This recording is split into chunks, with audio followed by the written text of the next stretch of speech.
I am Bonnie Violet, and I am a queer chaplain. The reason why I call myself queer, well, you can probably tell, but one of the things as a queer chaplain, oftentimes chaplains are with people around death and dying, usually death and dying in the body, usually around illnesses, maybe hospitals, armies, that sort of thing. And I feel called to be with people around death and dying to self, which is usually more in the form of an identity or a belief. It's coming to see yourself differently than you had once seen yourself before. And I think one of the things that I love about chaplaincy is that you're able to invite someone to bring or notice their spirit within that process. Throughout my life, I came into identities that I was told or that I believed made me no longer eligible or able to access God, or even my own spirit, or even being connected with myself in a way that could be helpful. So being able to help people realize that you can be queer, you can be trans, you can be gay, you can be you could struggle with substance use, you could like all these sorts of things, and you can still have God in your life, which is not something that I was taught growing up. I grew up in Wendell, Idaho, which I'm sure nobody really knows probably where that is, maybe, but so Idaho is not Iowa or Ohio, but it is just north of here a little ways in the Pacific Northwest, and my hometown was a little less than 3,000 people, so it was pretty small. I grew up with my mother and father. My mother had me when she was a teenager, and my dad was 20. And there was just me and my little brother. My dad had a problem with substances, and my mother was very codependent. To be honest with you, I don't remember my childhood. Like, I have repressed it and I've blocked it out. I don't really have many memories until the age of 12. What memories that I do have as a child was at school or church. I had a really hard time being home. I loved my family and they loved me, but they had no clue what to do with me. And my father was constantly, at the time I didn't realize it, but he was constantly correcting my femininity. He was constantly correcting my softness. And that was something that I didn't really fully understand. It just, I couldn't help myself, and I just kept getting in trouble. And then I had this problem from some traumatic thing that I don't remember what happened, but it caused me to go mute. And I spent a period of my time as a child unable to speak. And then once I was able to speak, I had a problem with crying. All there had to be was some potential conflict, and I would just cry. And I would like hysterical cry. And then my dad would get upset, and then I would just get more upset because dad's upset, and there was it was a trauma response, which no one in my family knew what, we didn't know what that was really, but I was having a trauma response, and I just thought I was like broken or wrong, like I just couldn't figure out like what was wrong with me. And no matter what I did, it just happened. And so I really had a hard time being at home because I felt like I was always in trouble for something. And I got to where I was really unable to just exist comfortably. Like I was always afraid because I would get yelled at for like the way I sat on the couch, or that I didn't speak up enough, or maybe my hand was too close to my face, or just like, so I really just became very anxious about how to be at home and not get clocked, I guess, So I went to school, and school was okay, but I was the trailer kid. I was the kid who grew up in the trailer with a dad who was a drug addict, and I wasn't Mormon either, which was a huge blemish in my community. You had to be Mormon or Catholic, and I wasn't either. So I had a really hard time in school, even though I did fairly well. And then my aunt had taken me to church when I was like 5 or 6. And I loved going to church. Like, church to me was like the safe place. And it was really the first queer thing I think I ever did, because I grew up in a family of people who didn't go to church. And I grew up, just people didn't do church. It was a very weird thing. I remember going to church, and my dad and I would just always, we really just didn't know what to do with each other. And my dad would always tell me that God was my crutch and drugs was his crutch. And I always kind of argued with him about that because I didn't understand it. But I just felt really comfortable in church. I don't know why. I guess I didn't feel like I was corrected about how, you know what I mean? Like, I don't know, for whatever reason, I just felt like I fit in there. And then I was able to kind of it was a safe place for me to land. And it was a place in which I felt worthy. I think for me, at the time, I don't think I had a full understanding of what grace is or was, but I think I was experiencing grace at church. I think it was the one place that I felt like I didn't have to put on a show, or I didn't have to be not me, or to be ashamed of like my family or my past or any of that sort of stuff. And so at church, I just felt safe. And the one thing that I love that's been, so I had like a complicated experience with God and with church and with grace, but one of the things that I've always really drawn to was this idea of grace. And I think growing up in a trailer house with a poor family, value and worth is something that was really complicated for me, because I didn't have money, I didn't have clean clothes, I didn't have, all these sorts of things, which I think as a young person, you think that's what speaks to your worth or your value.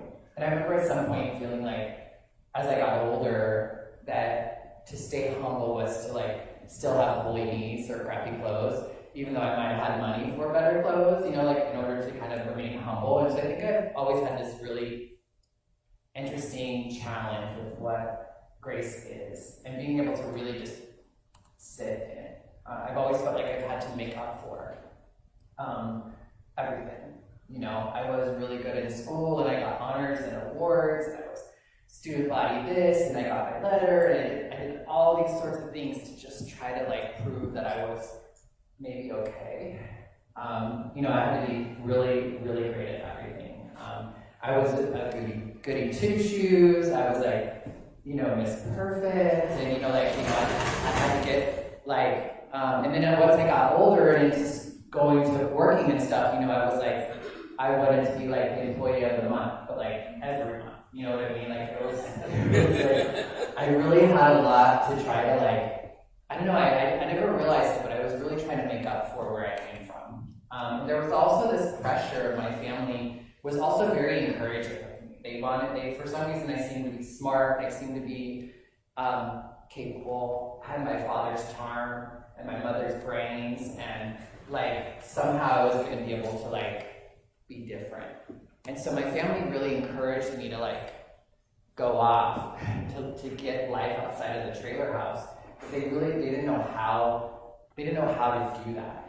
They didn't know how to teach me or show me how to do that. And so it was it was another one of those things where my parents told me how amazing and great I was, and that I can do all this sort of stuff, but I didn't know how, and then I couldn't ask them because they didn't know, or they would tell me that I already knew. And so again, it was another space for me to feel like I was, again, not worthy or not capable when everything else around me is telling me that I am. So church was just a safe place for me to land until it wasn't. When I got infected with HIV when I was 19 years old. It was the first time I'd ever been tested, and I didn't know anything about it. It was 1999, but it might as well have been 1981, because we just didn't know a lot about it and didn't know, we just didn't know what to do with that.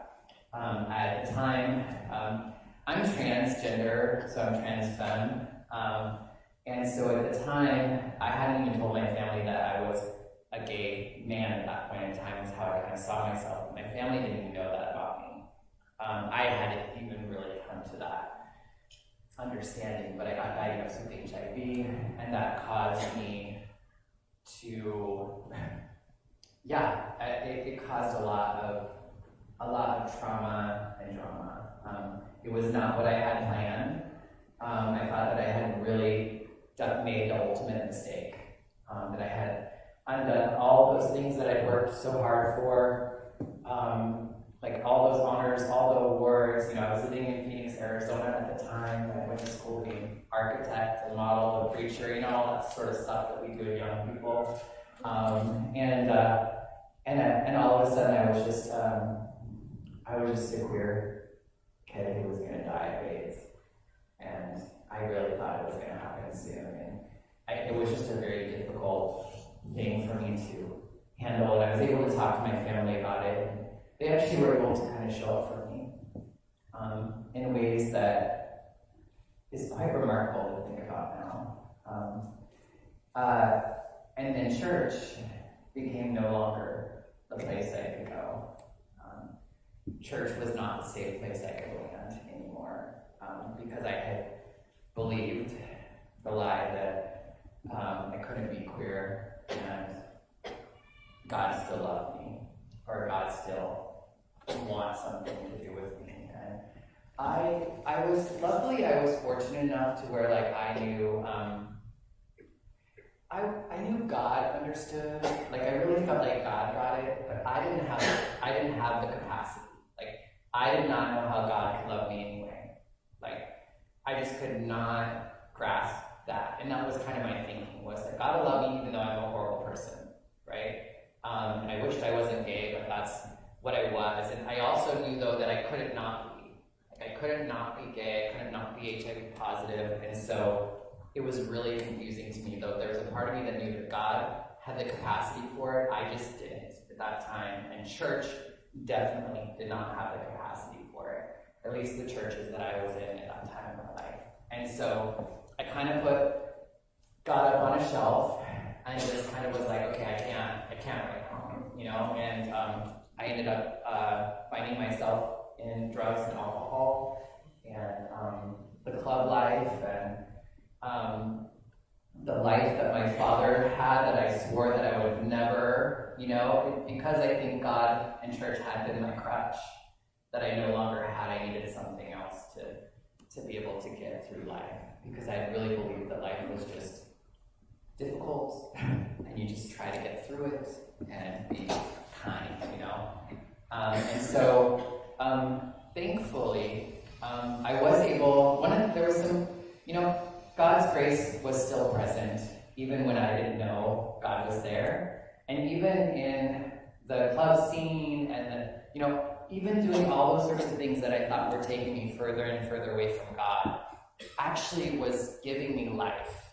And it was giving me life in a way that, I mean, you hear queer people talk about it all the time. They're like, you know, that drag queen gave me life, or I was getting my life out on the dance floor, or, you know, and I learned to just let loose. I learned to just like live, because I was so scared to die. And I found myself with all these amazing queer creatures that I had never seen before in my life, and I was totally amazed and like in awe of, and also like, I'm not like that, but maybe, you know? And they taught me how to love myself, and they taught me to have pride, and they taught me to have confidence, and they showed me grace.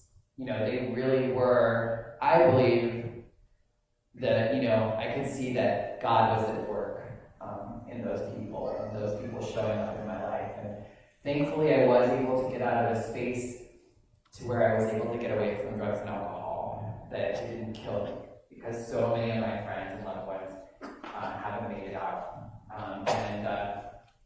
And in that process of coming to find God again, actually, you know, needing to get rid of drugs and alcohol, it got to a point in my life where I was just desperate. I was actually doing quite well. I was running an HIV AIDS organization that I had started when I was young, and I was, in a lot of ways, I was doing some really great things, but I was also struggling with, I just felt really not okay inside, in my spirit. And And I felt like I was about to make decisions that were going to undo even the good stuff that I somehow was able to do. And so when I thought that I had a problem with drugs and alcohol, I met people who were queer and addicts who talked about having God in their life. And I didn't understand that because I didn't think it was possible. Like, I didn't think those two things could mix. And at that time, I didn't really know how much I wanted God back in my life.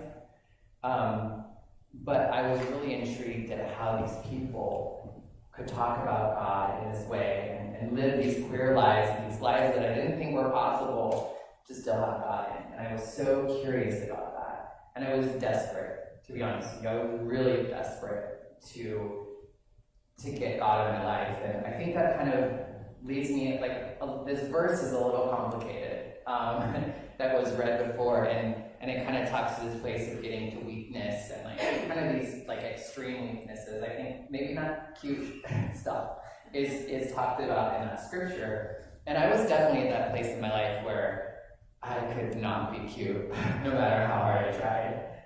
And so I just needed God in my life to make it okay, right? To give me strength to be okay.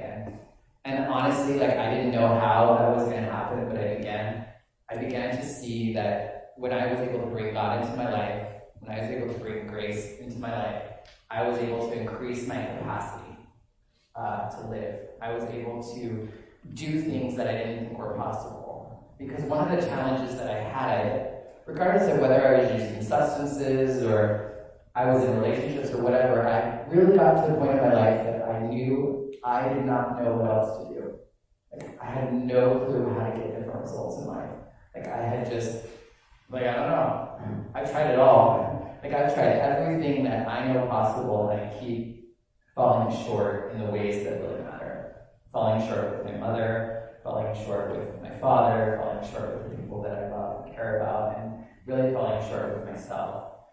No matter how much great stuff was happening around me.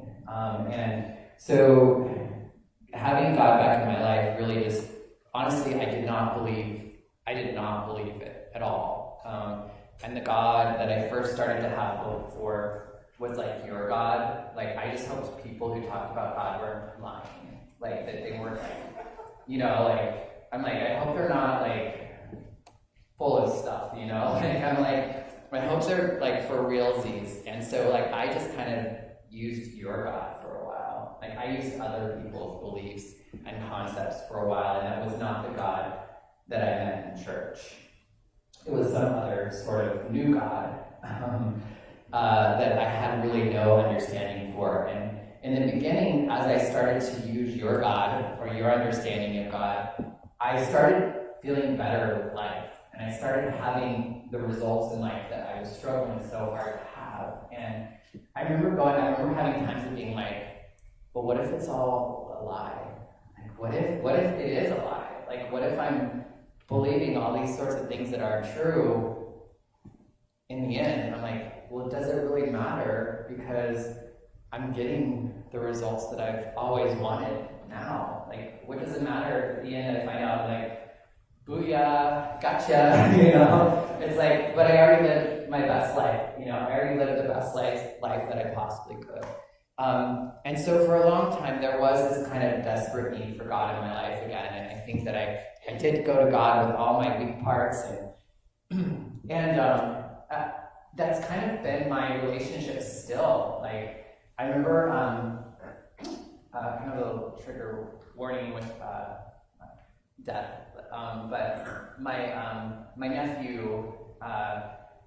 nephew was in the ICU, and I remember I flew to see him, and this wasn't part of my life. I'd been kind of living a spiritual life for about 3 years. I was feeling pretty high on God and church and stuff, and feeling I was in a good spiritual space. And then I got a call to go back home because my nephew was in the ICU. And I remember getting to the ICU and seeing that little guy and just being I have no idea what the best, I don't know what is the best outcome right now. Should he live? Should he die? If he, all these sorts of things. And I was able to finally I think, be still and know that I am not God. You know what I mean? Like, I was able to trust that maybe God knew better in this situation than I did. And so I was able to just let go of that part and just show up for my family. And I showed up, I held my nephew when we took him off the machines, and he took his last breath. I held my nephew at his memorial service, that's what they do in the Mormon church, I guess. I was the queer person who was actually the in-between between my family who, everybody gets tattoos and throws a party, and then my brother's wife's family who were Mormon. And I was kind of this in-between person trying to help each family have an experience with my nephew Wyatt. And I never felt so close to God. I never felt so close. I never felt more okay to show up. I was the girl that didn't go to funerals. I didn't go, I just did not do that stuff. It was too uncomfortable for me. And for whatever reason, I showed up in ways that I could not imagine. And that really caused me to want to do more around spirituality and queerness. And I think that's the challenge for me still, is kind of getting to that space. I mean, one of the things that over the years, it doesn't take much for me to feel like I need God, which is good. But sometimes, I think that's why maybe Paul talked about being in that weakness, being in that space of knowing that I'm not enough on my own, that was a good place to be. I think it's a place where I often find God, but I don't think it's the only place, nor is it the necessary place. Because I feel like sometimes it can feel like you have to go through crap so that I can be with God. And I don't think that's the way, you know what I mean? I don't think that's what it's meant for. But that has been my experience, and I think that's lots of people's experience. And so for me, I've been really trying to find, and I'm continuing to really be able to find a way to know,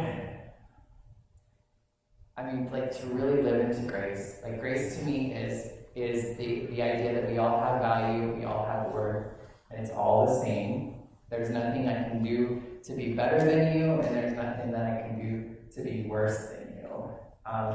And that's really important for a person like me to remember. And it's a really hard way for me to actually exist.